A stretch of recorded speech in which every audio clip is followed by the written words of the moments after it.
નાનકડી છોકરીથી ભાગી ગયો. મેઘાણીજી સિંહણને ઠપકો આપે, તારો ધણી આવડી છોકરી. પણ એણે એ જ કીધું હતું કે એ નાનકડી તમને લાગે પણ આ હિન્દુસ્તાનની દીકરી છે. આજ પણ હું કહું છું ડાયરામાં, આ દેશની દીકરી આજ પણ અવળી આંચ નાખેલી હોય, મર્યાદાના લંગર પડી ગયા હોય અને એ હાલી જતી હોય તો હુરુજને અવળું જોઈ જવું પડે, કાના હામું ન જોવાય. આ હિન્દુસ્તાનની દીકરી છે, એમાં સૌરાષ્ટ્રની ગુજરાતની દીકરી છે, એ સંસ્કૃતિ છે, ન જોવાય. પણ જે મારે માના ખોળામાં વાત કરવી છે, કારણ કે આપણી આયુને એ જ ગમે, ભગવાનને એ જ ગમે, વેવલી વાતો ગમે નહીં. આપણે તો આ સાવ સુવાળો નથી આવ્યા. જો આ ભારતીય કાયર દેવ એક હાથમાં માળા હોય અને એક હાથમાં તરવાર હોય, એ જ ભક્તિ કરી શકે, એ જ સંત થાય. જલારામ જેવા કે જેમ ભાઈ યાદી કરાવી એમ સાંઈ બાબા જેવા કે બજરંગદાસ બાપા જેવા એ સંતો સુરીર હોય તો જ થાય. એક હાથમાં તરવાર અને એક હાથમાં માળા હોય, એ જગતમાં કાંઈ કરી શકે. બાકી માય કાંગલાના કોઈ દી મંદિર ન થાય, એને કોઈ દી દુનિયા યાદ ન કરે, એની કોઈ દી વાતું ન થાય. અને એવી અમારી આ પીઠળ, ખોયાની પીઠળ નામ લઈ જગદંબાના મૂર્તિની હામાં, પીઠળની મૂર્તિ હામાં ઉભા રહી અને હે માં પીઠળ એટલું બોલીને હૈયામાં વાઇબ્રેશન ન આવે તો ચારની જોગમાયા કહેવાય. એ ભગવતી છે. ભાઈ યાદી કર્યા પણ એમાં છે, હું સાહિત્યકાર છું અને આ ભજન છે એટલે આપણે ગાયક આવશે ત્યારે તમારી વિનંતી અમે કહું છું એમને લઈ લે. સાંઈ બાબાનું ભજનની બહુ સારી ફરમાઈ છે. આગળ આપણે એમને કહેવું એટલે આવી જશે. સાહિત્યની ભાષામાં હું એમને યાદ કરતો રહીશ આપનો, કારણ કે એ તો એક એને સેતુ બાંધ્યો છે, મને ગમે છે. સાંઈ બાબા છે, એમણે એક સેતુ બાંધ્યો. આપણે જમીલ સાપીર જુનાગઢ, એમણે પણ હિન્દુ મુસલમાનને વચ્ચેનો એવો સેતુ બાંધી દીધો છે કે બધાને જ્યાં જવું હોય માટે અને પોતાના ધર્મો હાચવી અને બેને ભેળા કરી અને પ્રેમ, કરુણા અને સતીને રસ્તે જેને આંક્યા છે. આવા દેશના ફકીરો છે અને જે ફકીરાતનું જીવન જીવ્યા છે એનાથી મોટી અમીરાત નથી કોઈ. એટલે મને એ વાત જ યાદી થઈ એટલે કહી દઉં.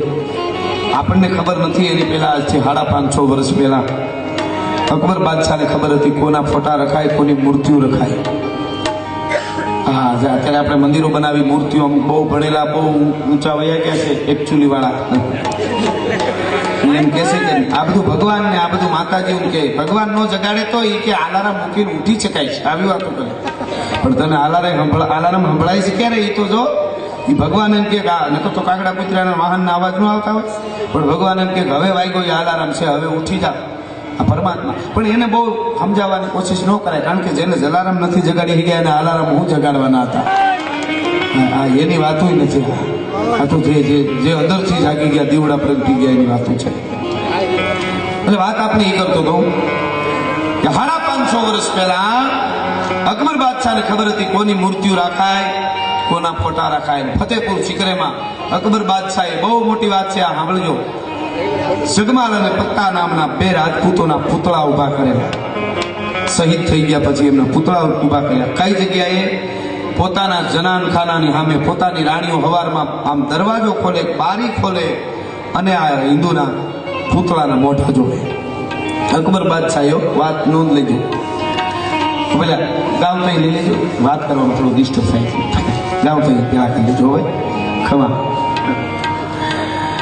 અકબર બાદશાહે પુતળા ઉભા કર્યા ને એના જે મંત્રીઓ હતા એને વાંધો ઉઠાવ્યો કે બૂચ કો તોડ દો. એ હિન્દુના મંદિરને તો આપણે તોડી છે, બૂચ કો તોડ દો, બૂચ કો હટા દો.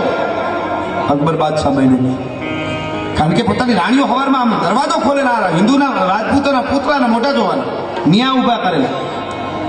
છેલ્લે ધીરે ધીરે થતા રાણીઓ પાસે વાત આવી, અકબરની બેગમ પાસે. એણે કીધું इसको हटा दो, મંદિરને તો હિન્દુના મંદિરને તો આપણે તોડી છે, બૂચ કો તોડ દો. आओ मेरे 14 तबक को हिलाने वाले जलाल, आप किससे डरते हैं? बूथ को तोड़ दो. अकबर बादशाह कीधु ये बूथ नहीं, ये सबूत है. ये बूथ नहीं, ये सबूत है. कैसा सबूत?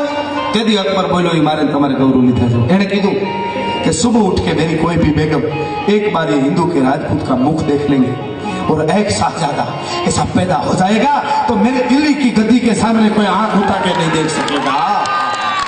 આ તો અકબર બાદશાહ બોલ્યો છે કે હવારમાં ઉઠીને એક વાર મારી કોઈ પણ બેગમ આનું આ રાજપૂતોનું મોઢું જોઈ લે અને એક એવો મારે શાહજાદો થાય તો મારી દિલ્હીની ગાદી અમે પછી કોઈ એને ભરોસો હતો અને એને અમે આવાને જ યાદ કરી છે. આજ પણ હું સોમનાથ જાઉં એટલે હું યાદ કરું છું. ઘણાને એવું લાગે કે તમે આના જ ગીત ગાવાના, એમ નહીં. જે થયા એને અમે ગીત ગાયા જ છે. બાકી ગાંઠિયા વંટા વંટા સુનમાં મોટા કરી જાય એના ગીત અમે કોઈથી ગાયા નથી, એની યાદી ન થાય. પણ સાહેબ દાદા સોમેશ્વરની આજથી 66 વર્ષ પહેલા વંદના કરવા માટે એક ડાલો મથો પુરુષ આવ્યો. દાદા સોમનાથને બે હાથ જોડ્યા, આંખમાંથી આહુડા પડી ગયા, અંદર વરાળ બળતી હતી, મંદિર તૂટેલું હતું સોમનાથનું, અને બે હાથ જોડીને પગે લાગી માણસ પાછો વળ્યો. હું એને કાયમ યાદ કરું છું. અને દરિયાએ અવાજ કર્યો, દરિયો જાણે બોલ્યો એવું એને લાગ્યું. દરિયાએ કીધું, ગાય ભલા માણસ, પોતાની જાતને લોખંડી પુરુષ કેવરાવે છે, તને બધા દુનિયા લોહ પુરુષ કહે છે તો મજા આવે છે. હિન્દુસ્તાનની શાન છે દાદો સોમનાથ, એનું મંદિર તો તૂટેલું ડગલા પડ્યા છે, અને તું લોહ પુરુષ, લોખંડી પુરુષ. આવો અવાજ દરિયામાંથી આવ્યો હોય એવું એને લાગ્યું, અને વળ્યો પાછો ભાઈ. હા હા, દરિયામાંથી ખારા પાણીની અંજલી ભરી પ્રતિજ્ઞા લીધી માણસે કે હે વિદેશીઓ, હે વિદેશથી આવેલાઓ, તમે અમારા હિન્દુ ધર્મને તોડવાની ગમે એટલી કોશિશ કરો અને ગમે એટલા તમે મંદિરો અમારા તોડો, પણ આજ દાદા સોમનાથનું મંદિર તૂટેલું પડ્યું છે. તમે ગમે એટલી તોડવાની કોશિશ કરો, પણ એક દિવસ આ દાદા સોમનાથના મંદિરને પૂર્ણ રીતે ઊભું કરી અને જો માથે ધજા ન ફરકાવું તો હું સરદાર વલ્લભ પટેલ નહીં, આ મારી પ્રતિજ્ઞા છે. સાહેબ એ બોલ્યો એ માણસ, એને કરી બતાવ્યું ને એટલે અમે એને કાયમ યાદ કરીશું ડાયરામાં. આના જ ગીત ગવાય. બાકી કોઈ એવું તો ક્યાંય સાંભળ્યું છે તમે કે અમારા ચોથી પેઢી અમારા બાપ દાદા ખિસ્સા કાતરું બહુ સારા થઈ ગયા? હા, એના નામ ન હોય, પણ આને યાદ કરવા. અને આવા સુરવીરોને યાદ કરી તો ભગવતી પણ રાજી થાય, જોગમાયા પણ રાજી થાય, મા પીઠળ પણ રાજી થાય. એટલે હું એની યાદી કરાવું છું કે આ આપણી ધરતીની વાતો છે, અને આવી ધરતીની વાતો કરવા માટે હિન્દુસ્તાનને માં કહેવાય. દુનિયાના કોઈ દેશને માં નથી કીધી, હિન્દુસ્તાનને એકને જ માં કહેવાય. અને હિન્દુસ્તાનમાં ગુજરાતને પણ માં ગુર્જરી આપણે કહી છીએ. દુબઈ બાયમાણાનું નામ છે છતાંય માં ન કહેવાય, હિન્દુસ્તાનને માં કહેવાય. અને એ માની ધરતીમાં માને યાદ કરવા બેઠા એટલે પીઠળની એકાદ રચના અને થોડી યાદી હું કરાવી લઉં. ખોયાની પીઠળ તો પીઠળ છે. 9 લાખ ઘોડે ચડ્યો, 9 ગણ પ્રબળ ચારણ પહોંચ્યો, વરમંડ બોદર ધાર વરવડી 7 સાયર સોસિયા. 9 ગણ જ્યારે વરવડિયાને નેહડે આવ્યો, શું જોગમાયાની. પછી મોગલ હોય, પીઠળ હોય, કેવી શક્તિઓ આપણે ત્યાં, કેવી જગદંબાઓ આપણે ત્યાં થઈ છે. વાત જાણીતી છે એટલે આખી વાત નથી કહેતો, પણ 9 ગણ વરુડિયાના ચરણમાં પડીને આવીને કીધું કે મારી બેનને સિંધમાં સુમરે કેદ કરી છે, ફરી જાવ તો વાર લાગે, ટૂંકી મુદત છે. માં મને કેળો કરી દે. વરુડિયાએ કીધું કે દરિયામાં કેળો થઈ જાય, તું ચારણ આયુના નેહડે આવી ગયો છે, તારે પીવાની જરૂર ન હોય. આ ત્રેવડ છે જગદંબાઓ, શક્તિની ત્રેવડ છે. તમે જોજો, મને કોઈ પ્રશ્ન કરેલો કે તમે સૌરાષ્ટ્રવાળા માતાજીને બહુ માનો, બધા ગુજરાતવાળા. આવું મુંબઈમાં મને એક ભાઈ કીધું. મેં કીધું માને તો આખું વર્લ્ડ માને છે, આખું ભારત માને, મને બધાય માને, પણ ગુજરાતવાળા તો બહુ માતાજીના માંડવા કરે, માતાજીના ગરબા નોરતા, આવું બધું શું છે? પછી મેં એને જવાબ દીધો, માથી કોઈ મોટું નથી. મેં કીધું દુનિયા. મને કે નહીં, એ વાત ખોટી. મેં કીધું કેમ? મને કે હું એમ કહું છું વિષ્ણુ અને શિવથી દુનિયામાં કોઈ મોટું નહીં. મેં કીધું એને તમે માની છે, દાડો છે શિવ, વિષ્ણુ બાપ કહેવાય, એને માની છે, પણ મા એ માં જ. મને કે ના, હું તમને સાબિત કરી દઉં. મેં કીધું કેમ? મને કે ભગવાન શિવને વરવા માટે પાર્વતીજી હજારો વર્ષ તપ કરવા પડ્યા છે, તો શિવ મોટો છે. અને ભગવાન વિષ્ણુના ચરણમાંથી ગંગાજી જાય, લક્ષ્મીજી એના ચરણ પંપાળે છે. તો મને કે શિવથી વિષ્ણુથી કોઈ મોટું ન હોય, નકર સાબિત કરી બતાવો. પછી મેં એને કીધું એક ચારણ તરીકે માની વાત આવી એટલે કહું છું ને. આપને કોઈ પૂછે કે માને આપણે હું કામે માની છે, એટલા માટે. કારણ કે દુનિયાનો કોઈ મહાન સંત હોય, ભગવાન હોય, એને જન્મ તો માં આપે છે. પછી મેં એને કીધું અમે શિવને માની છીએ, વિષ્ણુને કીધું માની છીએ, પણ માની વાત આવી એટલે ચારણ તરીકે કહું છું કે સમગ્ર ભારત વર્ષમાં 12 જ્યોતિર્લિંગ છે દાદા શિવના. એમાં પહેલો દાદો સોમેશ્વર આપણો સોમનાથ, ત્રીજું નત્ર ફળે તો કામદેવને ભસ્મ કરી દે. પણ મેં કીધું તેથી કરી દેતો હોય છે. અત્યારે જાવ ત્યાં સોમનાથ, બંદૂકોવાળા ઊભા રાખવા પડે, રક્ષણ કરવાવાળા ઊભા રાખવા પડે. શું કામ એ ખબર? કઈ આતંકવાદી દરિયામાંથી આવીને ધુબાકા કરી જાય નક્કી નહીં.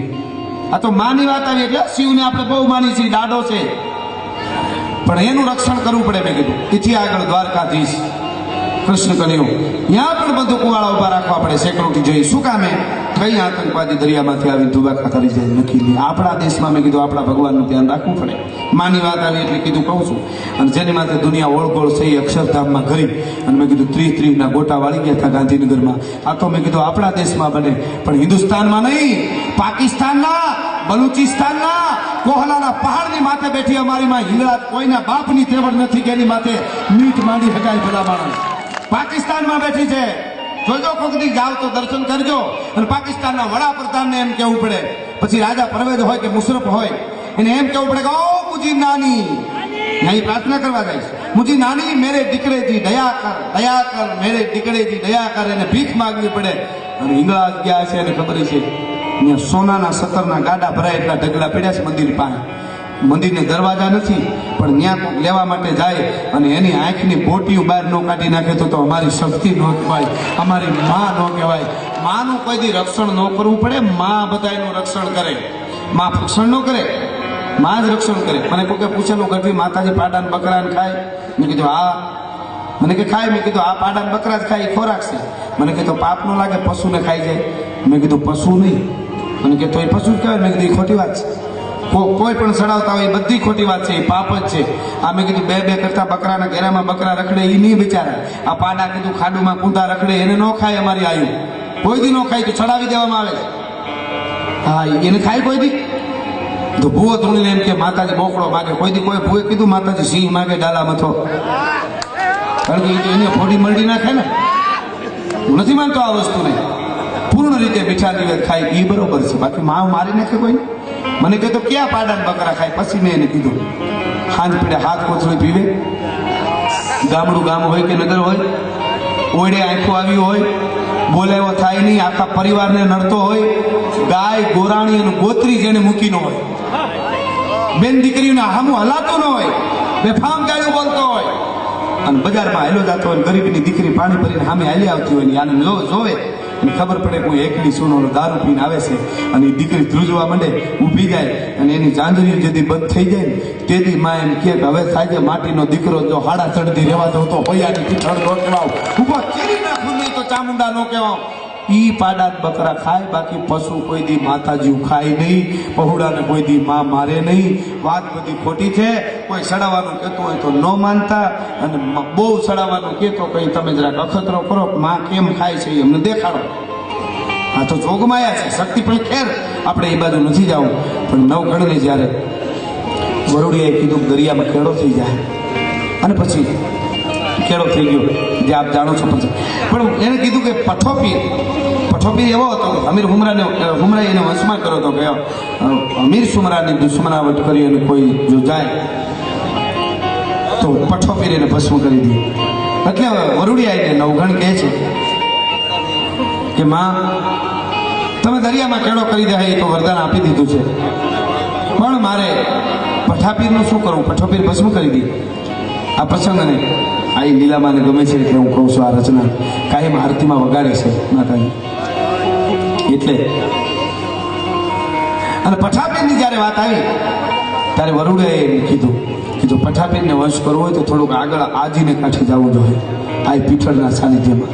તો પીઠળ તો કે હા, કાકા બાપાની 9 દીકરીઓ છે, દુર્ગાનો અવતાર. આ પીઠળના ચરણે જાય ને પઠાપીરથી તને એ બચાવી.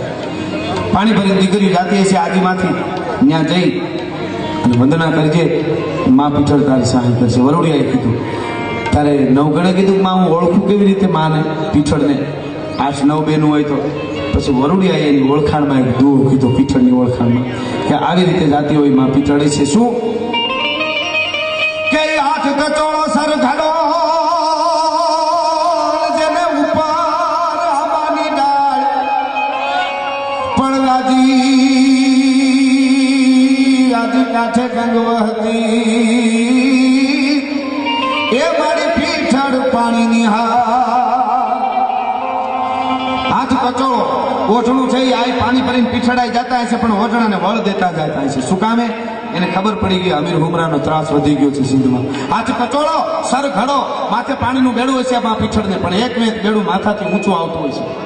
ઉપર આંબાની ડાળનો છાંયો હશે, ઉપર આંબાની ડાળ એ આજી કાંઠે ગંગ વહતી માં પીછળ પાણીની હાર એ માં જાતી છે ને ચરણમાં પડી જાય છે. ટૂંકમાં નવખણ આવ્યો, આયનું ઈનું રૂપ જોયું, ઘોડામાંથી જેમ કેળનો સ્તંભ ધરાશા થાય પવન લાગે એવી રીતે ઘોડામાંથી પડ્યો, ચરણમાં પડી ગયો નવગણ. હે માં પીછળ મને બચાવી લે પઠાપીરથી. અને ભગવતીને ખંભે થાબળી હતી ભેળ્યું, એ થાબળી હતી કાલે આ થાબળી તારા ખંભે રાખજે, હવે પઠોપીર તારું કાંઈ નહીં બગાડે. વાહ સરસ, હવે તારું કાંઈ નહીં બગાડી શકે પઠોપીર. આ થાબળી કેમાં પણ પઠોપીર ભસ્મ કરી દો તો કે ભસ્મ કરવાની વાત તો પછી છે નવગણ, પણ આ ધાબળી પીછળની તારા ખંભે રાખજે. અમીર હુમરાહામાં લડવા માટે જો પઠોપીર તને તરવાર દેવા માટે ન આવે તો હું હોયાની પીછળ બોલી ન બોલી આ તને વચન આપું છું. અને દરિયો પાર કરીને આવ્યા, દરિયામાં કેળો વરુડિયાએ કર્યો, સામે કાંઠે આવ્યા ને પઠોપીર હાથમાં તરવાર લઈને આવ્યો. અને આવીને એટલું કીધું નવગણ પીછળના સ્વરૂપ કે હા, કે હું માં પીછળના પ્રતાપે આવડો મોટો છૂટ થઈને બેઠો છું. પઠાપીરે કીધું હાલે આ તરવાર અને તારા ખંભે ધાબળી છે એટલા માટે હું રાજી થયો, પીછળની ધાબળી છે એટલે હવે તારો અમીર હુમરાની સેના કાંઈ નહીં બગાડી હગે, હું પણ તારી હારે છું.